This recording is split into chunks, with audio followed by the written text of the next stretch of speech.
One of the best mods I have done on my main Simrig is bass shakers. It totally changes the experience of sim racing, and I decided I wanted to do that on my $100 wheel stand rig too.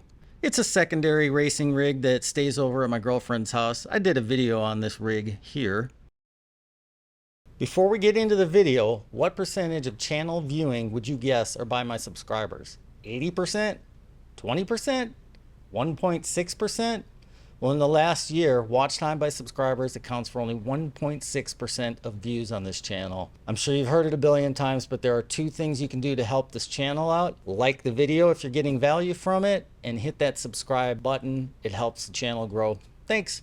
I jumped on Amazon. I found a couple of Dayton Audio TT25 bass shakers. One of them was deeply discounted. So was the Nobsound audio interface, $56.19. The packaging was a little banged up, but all the parts were there and everything worked properly. Here they are opened up.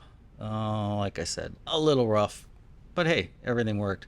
First step here was put these mounting brackets for the bass shakers onto the pedal tray. I did attempt to put them on the bottom of the pedal tray first, shooting up at the pedal tray. How many times am I going to say pedal tray? I guess we'll find out. There was just not enough room. The bracing, the structure for the wheel stand just didn't allow for it. Oh, yeah, that's always nice. Peel that thing off of there. And now the Nobsound audio interface slash power amp. This thing's so tiny, lightweight, and works great. This is really a miniaturized version of what's on my main rig.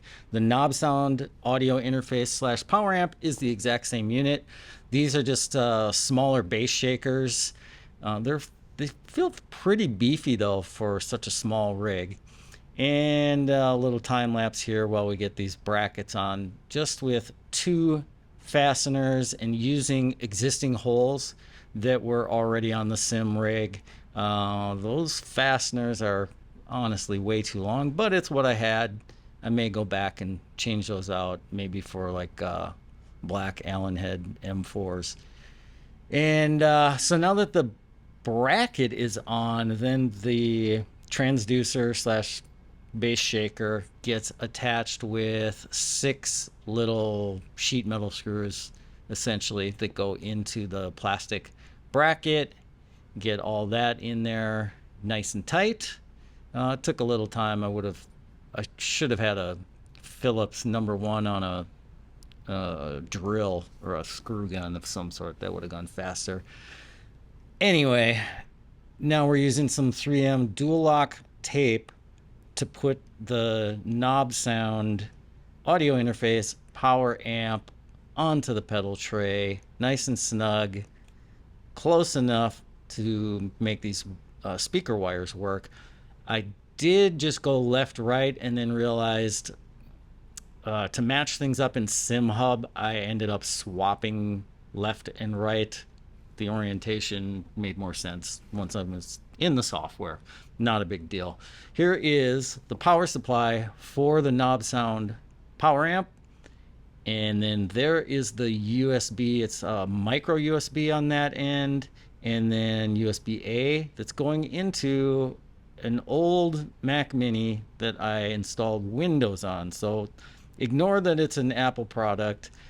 It is now a Windows machine with Windows 10 and Simhub. So first thing you really have to do when you get into Simhub is you've got to activate that USB audio device, which is the Nobsound audio interface slash power amp. No drivers needed to be installed. It just kind of shows up.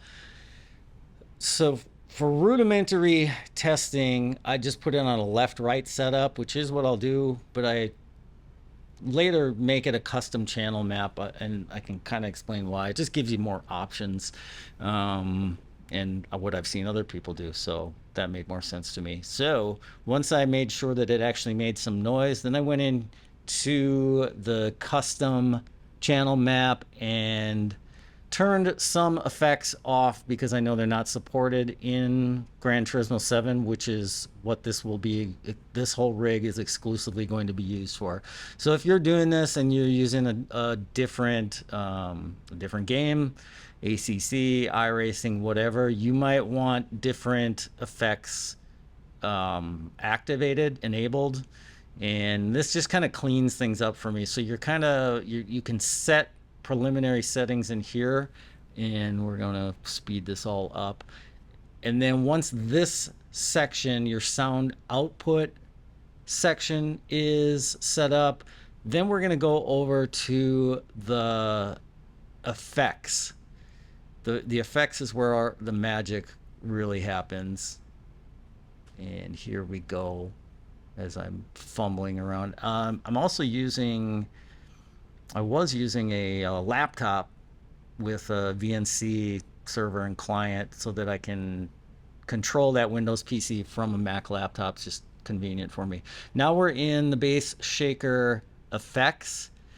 I'm really only using, I was going to say 4 effects, but on this rig, I'm actually using 6 effects. On my main rig, I'm using 4 effects on the bass shakers, and then I have rumble pedals for wheel spin and wheel lock. On this rig, I'm combining all 6 effects. I'm just getting a couple of these effects up and running so that I can test to make sure the bass shakers are actually going to vibrate and do what we want them to do. So let's go test those. That's left. And that's right. So you can hopefully hear on the video there, one of them rattled really badly. And I could tell there's a little bit of a gap between the bottom of the bracket where it is in contact with the pedal tray. So I thought, well, I've only got 2 fasteners in. It is made for 3. So let's go back and get that 3rd fastener in there. And because the holes did not match up with existing holes, I had to get out. Yes, it is my impact gun that I'm using as a drill. Yes, I've been called out on it before. No, I don't care about it.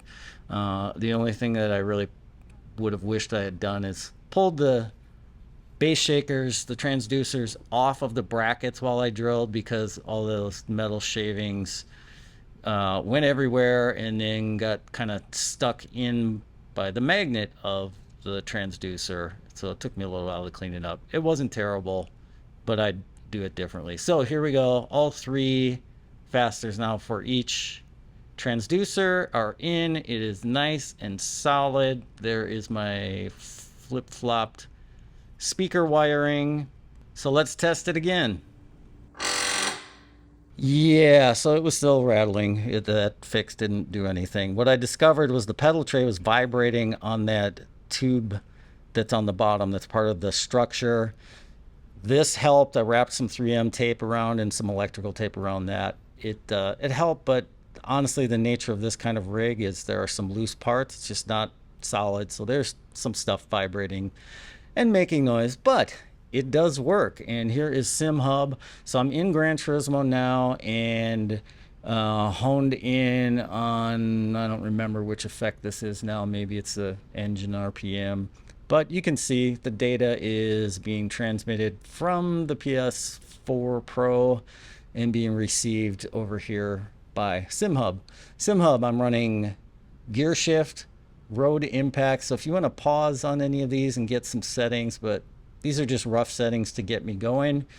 Engine RPMs, which I keep pretty low, and then simulated road texture. So on my main rig, those would be the only effects that I'm running. On this one, I'm also running traction loss, which I'm running on the right side, and then wheels lock on the left side. Essentially what I'm trying to do is on the right pedal, get some feedback for traction loss, for wheels spinning, and then on the brake for wheels locking up.